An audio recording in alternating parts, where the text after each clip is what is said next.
there's not a lot of crossover between Tolkien fandom and anime fandom. And for someone like me, who is both a big Tolkien Lord of the Rings fan and a big anime fan, it's always it's always kind of my goal to find the little connections between the two, even though there are very few. One of these connections that I found a while ago has to do with the Hobbit movie adaptations.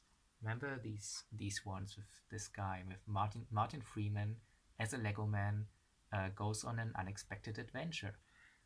The Hobbit movies were kind of a cash grab. They were kind of bad. They came like 10 years after the Lord of the Rings movies and adapted like a little children's book into a 9-hour epic that was supposed it was supposed to be a sequel to, and it's supposed to be a prequel to the Lord of the Rings movies, but it's made after it, so it has to be as epic. While the Hobbit book was actually written before the Lord of the Rings, and it was had a completely different tone and a completely different story. They don't really go together that well. These two books. It's it's more of a coincidence that they even are in the same universe. Um, yeah, the thing is, with the Hobbit movies, they came out when I was like 12 to 15, 16. I don't know. I don't remember. I'm bad with numbers and ages. So they were kind of the first movie franchise that I um, really closely looked at during production, and so I was definitely the kind of guy who looked at all the teasers, all the trailers, bought all the books, all the fucking here. Look at them, the Hobbit Art and Design Chronicles, all the concept art, and they're pretty neat. The Hobbit movies kind of died because the studios wanted to drag the series out, but a lot of the concept art behind it is pretty great. There are people like John Howe and Alan Lee working on it again, and basically the entire creative team of the Hobbit movies was the same as in the Lord of the Rings movies. So there's bound to be some quality to be found there. This is a Funko Pop Balrog. I think it's pretty sick. It's like my favorite, or like the only Funko Pop figurine that I like. Um, the studio that worked on both of these trilogies was Weta Workshop, which is a New Zealand-based little studio.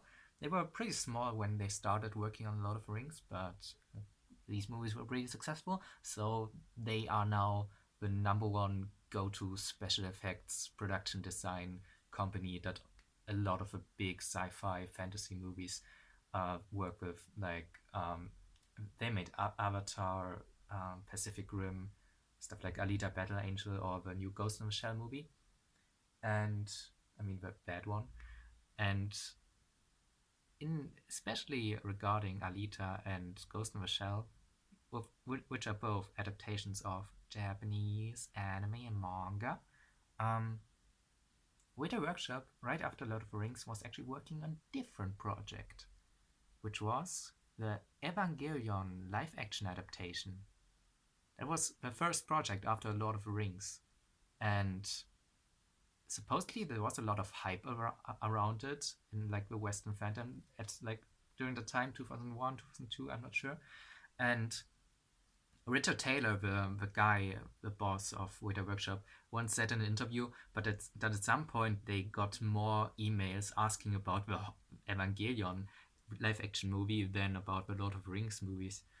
Um, so what happened there? I think the American publisher of Evangelion got in contact with Gainax. I think Weta got in contact with the publisher, whatever their name was, and they got in contact with Gainax, and they basically bought the rights to make that live action movie. It never happened, of course, because it went into production hell. They didn't find a suitable director or something. But there was a bunch of concept art made, which I'm probably going to show on screen here, here, and here. Um, it it's interesting, also a little worrying. There's already a ton of whitewashing going on. I guess there was not a lot of sensibility for that in 2001. Not that there is now. Um, and well, point is, in 2000, in early 2000s, Waiter Workshop was working on concept art for the Eva movie. Now, fast forward 10 years later, they were working on the Hobbit movies. And if you watch the Hobbit movies, you know that they have a bunch of. They really expanded on the whole orc armies and the whole lore with all the Arzogs and Bolgs and all that bullshit. And they have in the third movie they have these giant worms that come out of the earth and and like let buried tunnels for the orc armies to come through, and and then they disappear and they never show up again, and it's weird.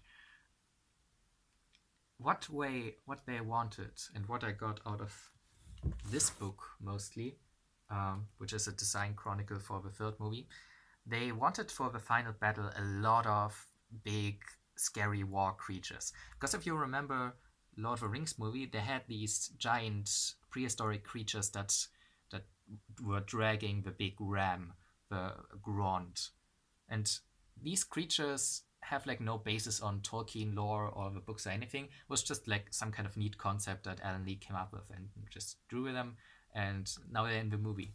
And the concept artist 10 years later got inspired by that and wanted to make something similar, and so they came up with a bunch of weird fucking creatures.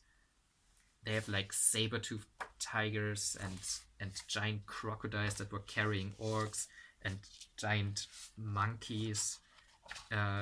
Weird stuff. I'm probably gonna show that on screen here. Yeah. One of these artists, called by the name of Paul Tobin, I found his name out over this book and over his art station. He came up with a design of a monster that was supposed to be a riding thing for an orc that is like, it's like clearly an Evangelion. it's just an Evangelion unit. I call it Ever Unit Orc 1. It has like long limbs and these spiky things that look like the helmet of Shinji Ikari's Eva, and it's so out of place and weird in Middle Earth. And it didn't make it into the movie, but Paul Tobin comments in the design chronicles here that Peter Jackson looked at that design and liked it. And so it means we almost got this weird Evangelion orc war creature in the Hobbit movie. And I think that's neat. I think that's cool. I kind of wish it made it in. Because the thing is, Tolkien's creatures are mostly based on real life, with some exceptions like the Balrog, who's basically just a big evil demon. But all the other evil creatures like wargs here and all the kind of here, like these warg creatures, especially in the movies, they're basically just hyenas, and in the books they're just wolves. And then they have vampires and big bad creatures, and dragons, of course. That's Tolkien's creatures. But we don't really know a lot about what happened in the First Age when Melkor, the big baddie before Sauron, was creating all kinds of weird creatures that got killed later by Orome, the big hunter.